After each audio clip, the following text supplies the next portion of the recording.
pasigėrė. Klausimas tik vienas.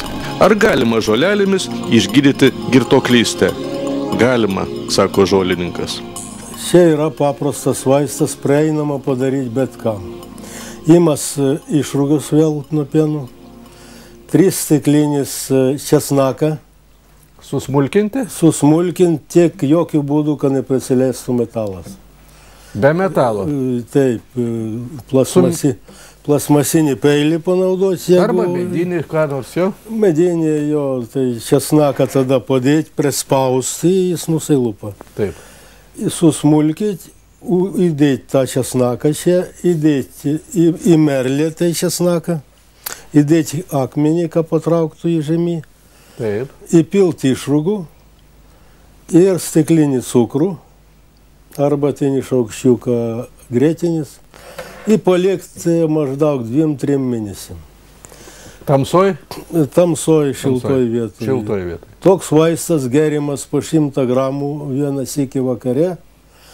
Nuo jo žmonės palieka rūkimą, palieka alkoholių, palieka ir narkotikus. Ir da be to išvala bet kokį sklerozę, kraujagyslės valą. Ir padarimas jo, čia nuo jo neapsinodyti eina nieko. Čia labai paprasti produktai. Jį išgėręs 100 gramų labai žmogus apsvaigsta, praeina greit. Po kokį 15 minučių vėl atsigauna. Reiškia, pakartokim ingredientus. Raugintas išrūgos. Jo. Tada į marliuką sudėti smulkintą. 3 stiklinės su smulkytu česnaku. Stiklinės? Taip. 3 stiklinės česnaku? 3 stiklinės. O, tai daug. Daug.